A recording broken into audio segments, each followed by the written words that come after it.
Hello नमस्कार दोस्तों, स्वागत है आप लोगों का एक बार फिर से मेरे यूट्यूब चैनल रेखा क्लासेस पर। और दोस्तों हमने जो है स्टार्ट किए हैं एचपीजीके की सीरीज, और उसमें मैंने आप लोगों को हिमाचल प्रदेश के प्राचीन इतिहास में जो है वो प्रीवियस क्लास में कुछ क्वेश्चंस के बारे में बताया था। अगर किसी ने उस वीडियो को नहीं देखा है तो आप उस वीडियो को देख सकते हैं। और आज हम जो है वो स्टार्ट करेंगे अपना नेक्स्ट क्वेश्चन, जिसमें आप देख पा रहे हो कि पहला क्वेश्चन रहेगा हमारे पास कि प्रसिद्ध भाषा विज्ञानी जिन्होंने भाषा के बारे में बताया है। तो आपने ग्रियर्सन का नाम जो है वो भाषा के अंदर या हिंदी ग्रामर के अंदर भी पढ़ा होगा। उनके अनुसार हिमालयन भूभाग के प्रथम परिचित, प्रथम यानी कि जो पहले पूर्व परिचित जो इंडो आर्यंस थे उनमें से कौन थे। ठीक है, हिमालय भूभाग के प्रथम परिचित इंडो आर्यंस के बारे में बोला है। तो वो कौन थे? खस थे, नागा थे, दास थे, किरात थे। तो करेक्ट आंसर है हमारे पास वो कौन थे? खस थे। तो आप देख पा रहे हो ये जो है वो नायब तहसीलदार के पेपर में पूछा गया था 2018 में। उसके बाद भी ये क्वेश्चंस जो है वो पूछे गए हैं। ठीक है, चलिए चलते हैं नेक्स्ट क्वेश्चन की तरफ। नेक्स्ट क्वेश्चन है, निम्नलिखित में से कौन सी प्राचीन जाति जो है, यहाँ पे जनजाति देखेंगे, हिमालयन तराइन गंगा से चंद्रभागा तक गुप्त काल तक बसी हुई मानी जाती है। तो कौन सी ऐसी प्राचीन जनजाति है जो कि इन क्षेत्रों से यहाँ तक जो है वो पाई जाती है या बसी हुई मानी जाती है? तो वो मानी जाती है आपकी किन्नर जनजाति। किन्नर जनजाति के बारे में भी मैं आप लोगों को जो है वो बता चुकी हूँ प्रीवियस क्लास में, थोड़ा बहुत हमने जो है वो देखा था। ठीक है जी, आगे चलेंगे। ठीक है, नेक्स्ट क्वेश्चन की तरफ। नेक्स्ट क्वेश्चन में बोला जा रहा है, बौद्ध विद्वान, आपने बौद्ध विद्वान चंद्रगोमी के बारे में सुना होगा, ने किस सदी के आसपास औदुंबरों के बारे में लिखा है? तो ये जो औदुंबर हैं उनके बारे में कब लिखा है? बौद्ध विद्वान चंद्रगोमी ने, इन्होंने लिखा है 5वीं सदी में। तो option number C correct answer यहाँ पर हो जाएगा। चलते हैं नेक्स्ट क्वेश्चन की तरफ। अब हम जो नेक्स्ट क्वेश्चन यहाँ पर देखने जा रहे हैं वो रहेंगे आपके थोड़े से काल से रिलेटेड। देखते हैं, अपने प्राचीनतम ढांचे के लिए प्रसिद्ध गांव जिसका नाम सिकंदर महान से जोड़ा जाता है, तो वो कौन सा है? तो यहाँ पे किस चीज़ के लिए जाना जा रहा है? उनका जो प्राचीनतम स्ट्रक्चर है, आपको पता है हमने जो है इसके बारे में पहले भी पढ़ा था कि जो आपका मलाना गांव है जो कि कुल्लू डिस्ट्रिक्ट में है, उसका अपना ही जो है वो लोकतंत्र है।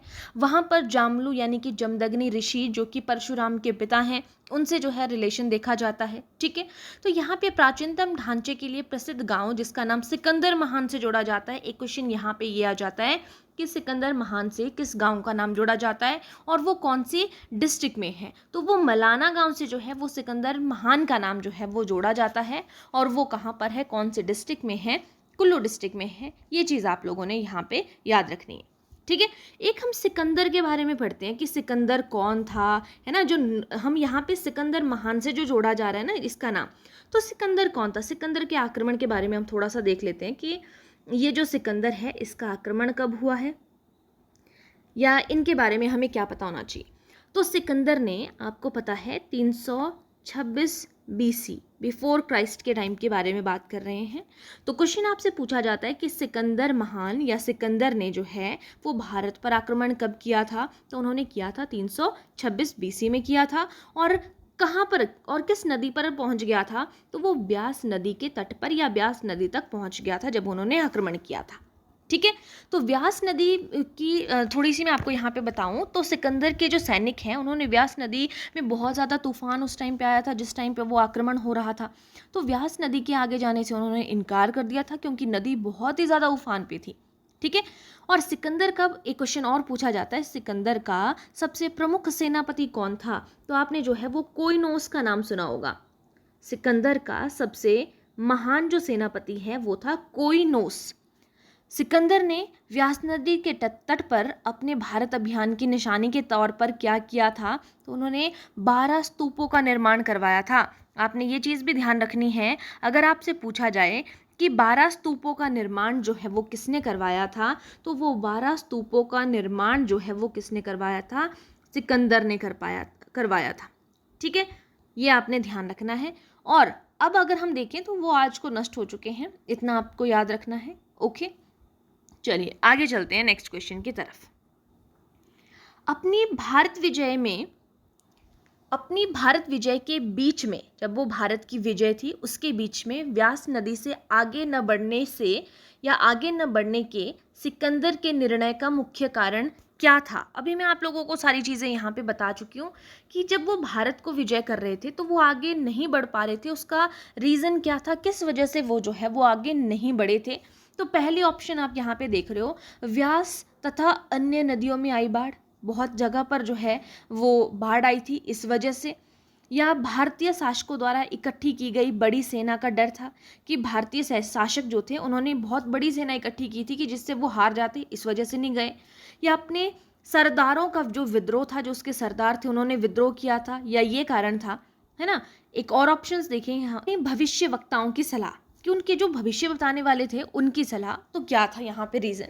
तो ये तो हमें पता है कि व्यास नदी में ये यहाँ पे इस चीज़ को आप इस चीज़ से रिलेट मत करिएगा कि उसकी जो भारत विजय के बीच में व्यास नदी से आगे ना बढ़ने का कारण ये था कि उसके जो सैनिक थे उन्होंने मना कर दिया था या नदियों पे बाढ़ आई थी।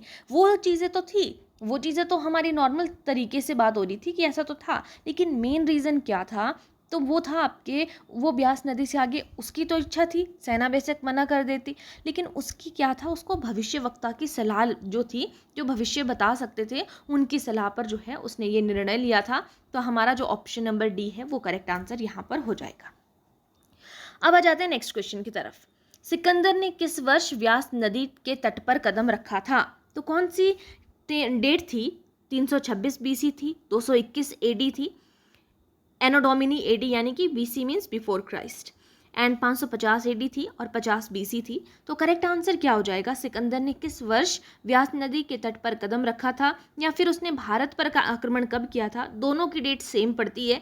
मैं आप लोगों को ऑलरेडी एक क्वेश्चन में सारी डिटेल दे चुकी हूँ। तो यहाँ पे ऑप्शन नंबर ए 326 बीसी जो है वो करेक्ट आंसर हो जाएगा। अब है नेक्स्ट क्वेश्चन।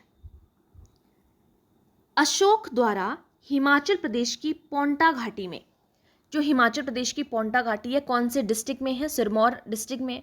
वैसे तो देखा जाए आंसर आप लोगों को साथ साथ में विजिबल है यहाँ पे, इस चीज़ के लिए कोई बड़ी बात नहीं कि आपको मेरी बात सुननी पड़े, लेकिन क्या है कि मैं आप लोगों को इसके साथ साथ में और डिटेल भी दे रही होती हूँ, इसीलिए आप लोगों को जो है वो वीडियो को जो है वो एंड तक देखना है और डिटेल में देखना है। आप बेशक स्पीड को ज़्यादा कर सकते हैं जब भी आप इस वीडियो को देख रहे हो, है ना, लेकिन सारी चीज़ों को ध्यान से देखना है। इंपॉर्टेंट से इंपॉर्टेंट चीज़ें जितनी भी हैं वो सारी मैं आप लोगों को यहाँ पे बता रही होती हूँ, ठीक है।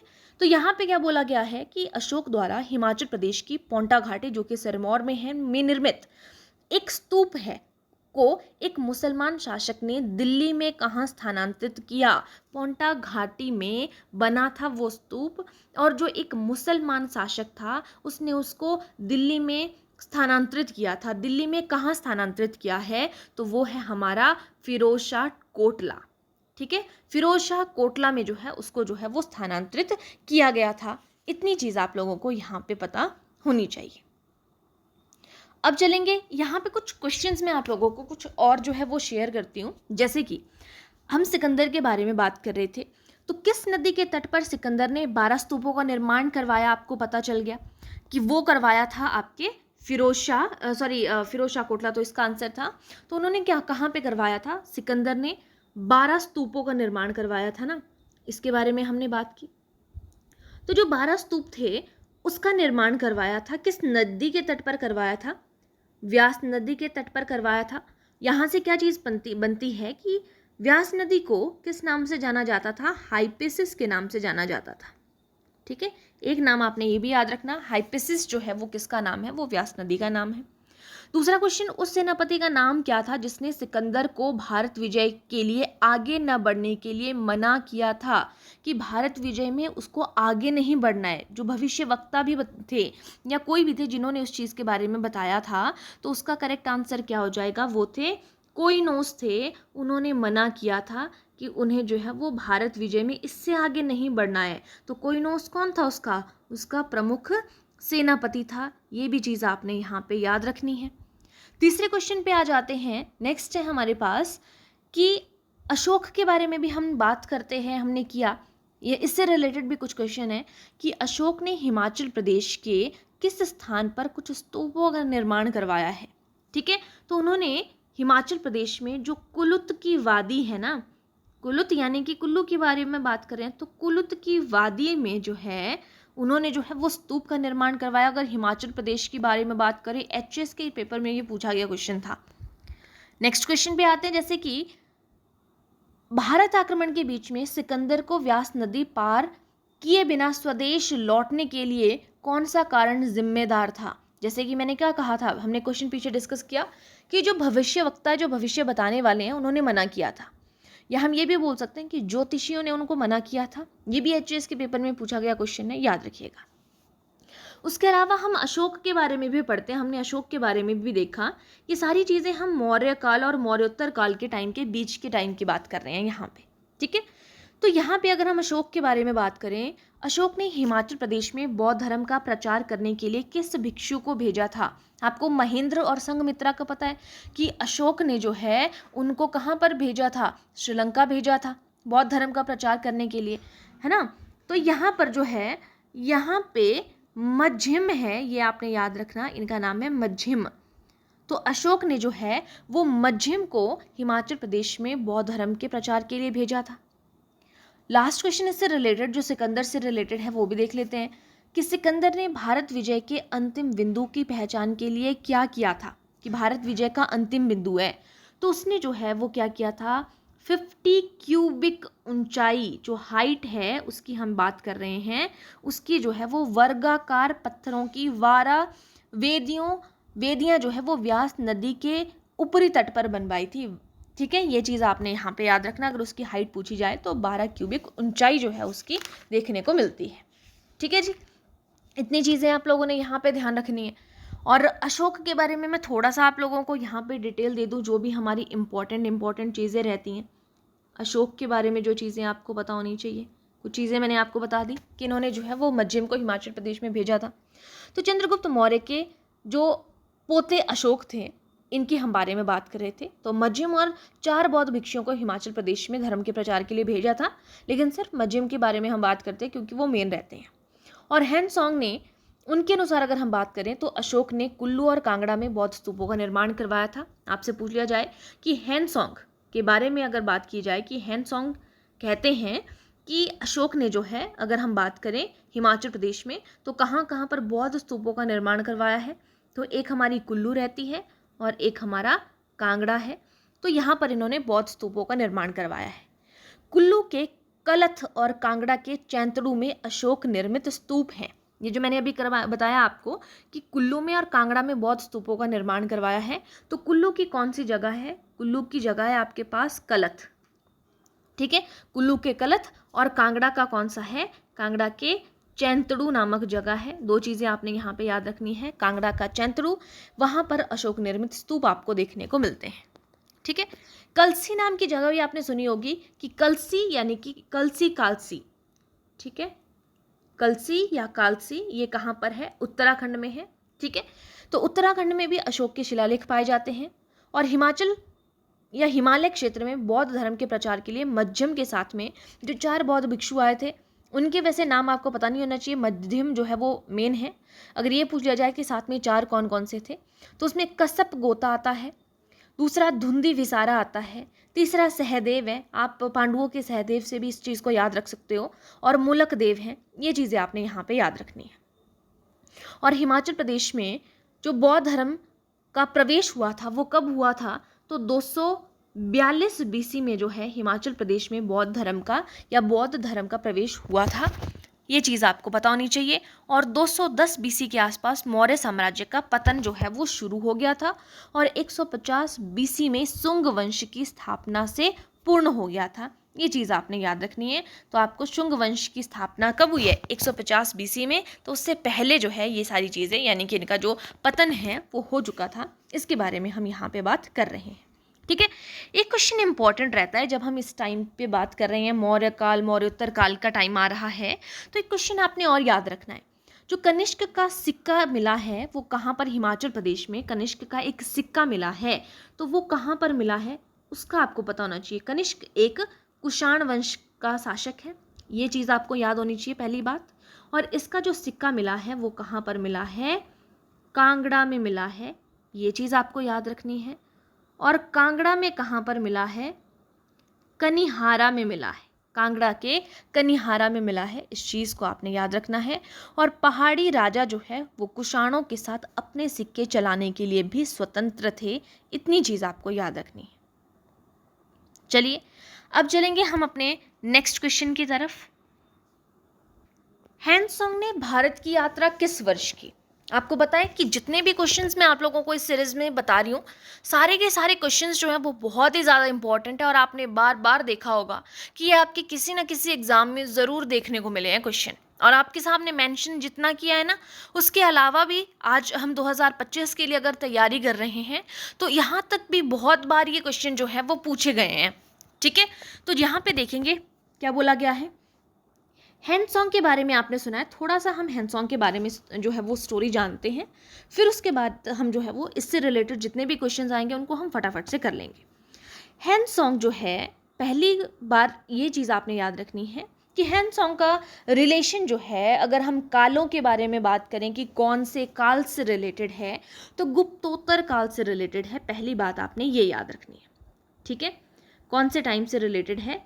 गुप्तोत्तर काल।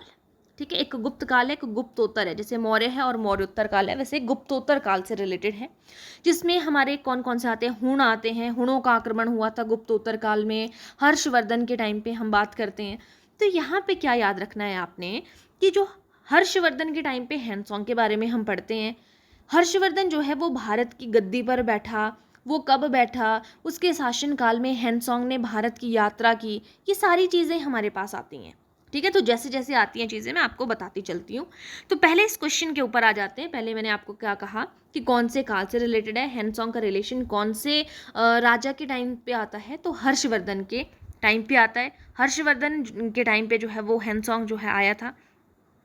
तो यहाँ पे भारत की यात्रा किस वर्ष की है हैंडसॉन्ग ने? तो करेक्ट आंसर है 629 BC में। तो जो हर्षवर्धन है, हर्षवर्धन बैठा था 606 ईस्वी में, हर्षवर्धन बैठा था गद्दी में। और उसी के शासन काल के टाइम पे जब वो शासन कर ही रहा था तो 629 से 644 ईस्वी तक जो है उसने यात्रा की थी। इसके शासन काल में 629 से 644 ईस्वी तक जो है हैंडसॉन्ग ने भारत की यात्रा की। लेकिन शुरुआती टाइम क्या था? 629, इसीलिए हम इसको जानते हैं, है ना। उसके अलावा हैंडसॉन्ग जो है 635 ईस्वी में जो है वो जालंधर, जालंधर मतलब जो त्रिगर्त की राजधानी थी पहले, जालंधर त्रिगर्त की राजधानी आया। और वहाँ के राजा थे उदीमा या उतितस्त भी नाम उनका लिया जाता है। उनका 4 महीने तक मेहमान रहा था, यानी कि त्रिगर्त में गया था ये। और भारत में चीन वापसी के साथ 643 ईस्वी में भी जालंधर में रुका था। जब वो भारत वापसी कर रहा था तो 643 में भी वो वहाँ पे रुका था। और हैंडसॉन्ग ने जालंधर के बाद कहाँ पर, जालंधर यानी कि त्रिगर्त की राजधानी के बाद कहाँ की यात्रा की? कुल्लू की यात्रा की, लाहौल की यात्रा की, सिरमौर की यात्रा की थी। ठीक है, और एक क्वेश्चन आपसे और पूछ लिया जा सकता है कि हैंडसॉन्ग की मृत्यु कब हुई थी? तो हैंडसॉन्ग की मृत्यु हुई है आपके पास, हैंडसॉन्ग नहीं सॉरी, हर्षवर्धन जिसके टाइम पे ये आया था, तो उसकी मृत्यु कब हुई है? 647 ईस्वी। ठीक है, याद रखिएगा, हैंडसॉन्ग के बारे में बात नहीं कर रहे हैं, जिसके शासनकाल में ये आया था हम उसके बारे में बात कर रहे हैं, हर्षवर्धन। उनकी मृत्यु हुई थी 647 ईस्वी में। ठीक है, इसी के टाइम पे हम जो है वो आगे एक और क्वेश्चन से रिलेटेड बात भी करेंगे, उसी में जो है मैं आपको इस चीज़ के बारे में बताऊंगी। ठीक है, बट अगर कर ही रहे हैं हैंडसॉन्ग और हर्षवर्धन तो मैं आपको बता देती हूँ। चलिए, कि आपने एक नाम और सुना था, हर्षवर्धन और हैंडसॉन्ग के टाइम पे ही हम बात कर रहे हैं। आपने एक नाम और सुना है, पुस्तक का नाम है आपके पास राजतरंगिणी। ठीक है, इंपॉर्टेंट क्वेश्चन है। राजतरंगिणी नाम है आपके पास पुस्तक का। राजतरंगिणी किसने लिखी है? कल्हण ने लिखी है, इतना सभी को पता है। इस जो कल्हण की राजतरंगिणी है, इसमें किस चीज़ के बारे में पता चलता है? अगर राजा ललित जो आपके पास आते हैं, ललित आदित्य, तो वो कहाँ के राजा है? वो कश्मीर के राजा है। तो कश्मीर के राजा ललितादित्य और यशोवर्मन के बीच में युद्ध का विवरण मिलता है, ये याद रखना। जो यशोवर्मन है और कश्मीर के राजा ललितादित्य है, उनका वर्णन मिलता है राजतरंगिणी में। ठीक है, और जो त्रिगर्त है, ब्रह्मपुर यानी कि जो भरमौर का नाम है, प्रेजेंट टाइम पे हम भरमौर के नाम से जिसे जानते हैं, और अन्य पहाड़ी क्षेत्रों पर यशोवर्मन के प्रभाव का विवरण मिलता है। इतनी चीज़ आपको याद रखनी है। और अब चलते हैं नेक्स्ट क्वेश्चन की तरफ। 480 से 490 में गुप्त साम्राज्य के विघटन हुआ। उसके पश्चात निम्नलिखित में से किसने अपने को एक शक्तिशाली शासक के रूप में स्थापित किया था? गुप्तों का विघटन कब हुआ था? 480 से 490 में, है ना, गुप्त साम्राज्य का। उसके बाद कौन आए, किसने एक शक्तिशाली शासक का रूप लिया? वो थे आपके तोरमान थे। इनका भी नाम आपने याद रखना है। क्या नाम है इनका? तोरमान था। वो एक जो है वो मतलब प्रसिद्ध बनकर आए थे। ठीक है, यहाँ पर एक क्वेश्चन और पूछा जाता है तोरमान से रिलेटेड कि अगर हम बात करें 500 ईस्वी में किस हूण शासक ने, ये क्या थे, एक हूण थे, ये हूण शासक, किस हूण शासक ने हिमाचल प्रदेश सहित भारत में जनजीवन को, भारत के भी, भारत सहित जो है वो सारे जनजीवन को, हिमाचल प्रदेश सहित पूरे भारत के जनजीवन को अस्त व्यस्त कर दिया था? तो वो थे आपके तोरमान। इतना आप लोगों को यहाँ पे याद रखना है। ठीक है, थोड़ा सा मैं आप लोगों को इस चीज़ के बारे में बता दूं। अगर हम हुणों के बारे में यहाँ पे बात कर रहे हैं, या तोरमान कौन था, आगे के क्वेश्चन आप लोगों के लिए इजी हो जाएंगे। तो अगर हम हुणों की बात करें, यहाँ पे हुणों का आक्रमण हुआ, हमने ये कहा हुणों के बारे में कि 521 ईस्वी में हुणों ने तोरमान के नेतृत्व में पश्चिमी हिमालय पर आक्रमण किया था। इतना आपने याद रखना। हुणों ने आक्रमण हुणों का नेतृत्व किसने किया था? तोरमान ने किया था। तो इन्होंने तोरमान के नेतृत्व में कौन से? पश्चिमी हिमालय पर आक्रमण किया। इससे पहले भी उन्होंने जो है वो आक्रमण किया था। जैसे कि मैंने आपसे जो है वो गुप्तों के बारे में पूछा कि गुप्तों का विघटन हुआ, है ना। तो इससे पूर्व भी 480 से 490 के बीच में तोरमान ने जो है वो गुप्त साम्राज्य पर जो है वो आक्रमण किया था। इसीलिए हम इसके विघटन के बारे में यहाँ पे क्वेश्चन में देख रहे थे। फिर उसके बाद तोरमान के पश्चात उसका बेटा है, तोरमान का जो बेटा था उसका नाम था मिहिरकुल। ठीक है, जो नाम इंपॉर्टेंट है वो मैं आपको बता रही हूँ। उसका नाम था आपके पास मिहिरकुल था, जिसको क्या कहा जाता है? मिहिरकुल को किस नाम से जाना जाता है? मिहिरकुल को बोलते थे हम भारत का एटला। ठीक है, भारत का एटला, भारत का एटिला। ठीक है, कहा जाता था, क्वेश्चन पूछा जाए कि भारत का एटिला किसे कहा जाता है, तो मिहिरकुल को। और मिहिरकुल कौन था? तोरमान का बेटा था। उसने जो है 525 ईस्वी में पंजाब से लेकर मध्य भारत तक के क्षेत्र पर आधिपत्य जमा लिया था। इतना आपको पता होना चाहिए, 525 ईस्वी में कर लिया था उसने। कहाँ से कहाँ तक? पंजाब से मध्य भारत तक। और मगध सम्राट, मगध का सम्राट था उस टाइम पे। मगध का सम्राट कौन सा? नरसिंह बालादित्य। नरसिंह बालादित्य कहाँ का? मगध का। और यशोवर्मन ने मिहिरकुल को पराजित कर कश्मीर भागने पर मजबूर कर लिया था। अगर पूछा जाए, जो कि तोरमान का बेटा था मिहिरकुल, उसको किसने कश्मीर भागने पर मजबूर कर दिया था? तो वो है आपके पास मगध का सम्राट है नरसिंह बालादित्य और यशोवर्मन। ठीक है, इन्होंने जो है उसको कश्मीर भागने पर विवश कर दिया था, मजबूर कर लिया था। और अगर आपसे एक क्वेश्चन और पूछा जाता है कि हुणों के वंशज कौन खुद को मानते हैं, तो ये जो गुज्जर हैं ये कहते हैं कि हम जो है वो हुणों के वंशज हैं। ठीक है, इतनी चीज़ आप लोगों को यहाँ पे याद रखनी है। अब जाते हैं नेक्स्ट क्वेश्चन है, तोरमान कौन था? 5वीं शताब्दी का एक हूण आक्रमणकारी व शासक था। गुप्त वंश का एक ऐतिहासिक मतलब इतिहासकार था। तो गुप्त का इतिहासकार तो नहीं हो सकता है। अभी मैंने आप लोगों को इसकी डिटेल बताई कि इन्होंने तो क्या किया था, गुप्तों को जो है वो क्या कर दिया था? खदेड़ दिया था, खत्म कर दिया था गुप्त साम्राज्य को। उसका इतिहासकार तो नहीं हो सकता। इतिहासकार तो उसके इतिहास के बारे में बताता है। यह सिकंदर की सेना का सरदार था? नहीं, ऐसा भी नहीं था। चीन में बौद्ध धर्म का प्रचार करने वाला एक भिक्षु था? नहीं था। तो ये 5वीं शताब्दी का एक हूण आक्रमणकारी शासक था, जिसमें मैंने आप लोगों को बता दिया कि इन्होंने जो है वो आक्रमण किया था 5वीं शताब्दी यानी कि 521 ईस्वी में हुणों के तोरमान के नेतृत्व में पश्चिमी हिमालय पर आक्रमण किया था। ये हमने कहा था। नेक्स्ट क्वेश्चन है, अपने वर्णन में किसने त्रिगर्त को पूर्व से पश्चिम 267 मील लंबा और उत्तर से दक्षिण 213 मील चौड़ा राज्य बताया है। तो किसने किसने बहुत लंबी यात्रा की थी? हैनसोंग ने की थी। कब से कब तक? 629 से 644 ईस्वी तक उसने भारत की यात्रा की थी। हैनसोंग ने जो है हर्षवर्धन के टाइम पे की थी। तो इसने बताया कि पूर्व से पश्चिम हम बात करें तो 267 मील है लंबा, और उत्तर से दक्षिण बात करें तो ये जो है वो 213 मील चौड़ा राज्य बताया है त्रिगर्त को। किसी और के बारे में बात नहीं कर रहे हैं, त्रिगर्त को बताया, क्योंकि त्रिगर्त यानी कि जो जालंधर है त्रिगर्त की राजधानी, उसके बारे में हम यहाँ पे बात कर रहे थे। तो ये किसने बताया है? हैनसोंग ने बताया है। तो option number C correct answer हो जाएगा यहाँ पे। ठीक है, इसके अलावा मैं कुछ और क्वेश्चन के बारे में बात करूं तो जो चीनी यात्री हैनसोंग है, अगर आपसे पूछा जाए कि ये जो आपके हैनसोंग हैं जिनके बारे में हम बात कर रहे थे, थोड़ा सा मैं यहाँ पे इसके बारे में बताती हूँ आपको। हम हैनसोंग के बारे में बात कर रहे हैं, बार बार हम कई बार बात करते हैं कि ये कहाँ के थे, चीनी अरबी के क्या हैं। तो ये हैनसोंग जो है वो चीनी यात्री थे। इन्होंने कुल्लू पर शासन किया था। कब किया था?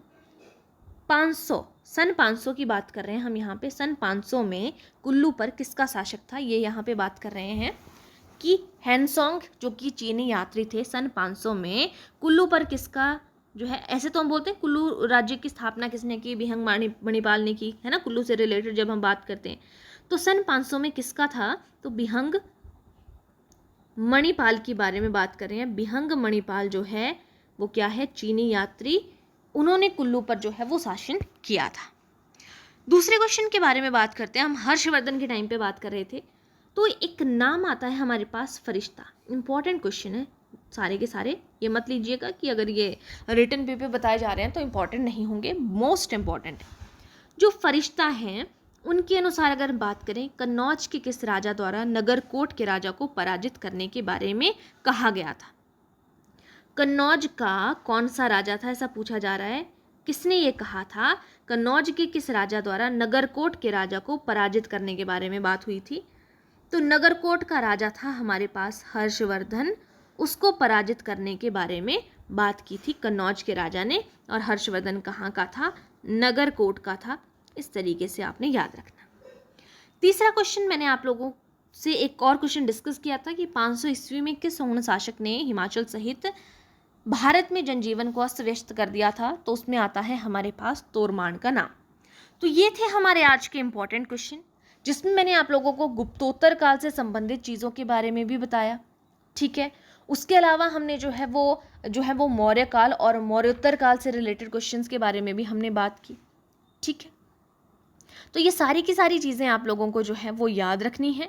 इसके अलावा भी और जो इम्पोर्टेंट चीज़ें लगेंगी वो मैं आप लोगों को आगे की सीरीज़ में बताती चलूँगी। तो सारी की सारी इम्पोर्टेंट चीज़ें हैं। अगर आप लोगों को लगता है कि ये डिटेल आप लोगों को नहीं पढ़नी है, सिर्फ क्वेश्चन करने हैं, तो मैं वैसे भी करवा सकती हूँ, क्योंकि ये सीरीज़ मैंने सिर्फ आप लोगों के अकॉर्डिंग की है कि आप लोगों की जो डिमांड है, जिस तरीके की आप लोगों को चाहिए चीज़ें, उस चीज़ के लिए शुरू की गई है। ठीक है, तो वो चीज़ आपने मुझे बता देनी है। आज के लिए हम इतना ही करेंगे, बाकी मिलते हैं नेक्स्ट क्लास में।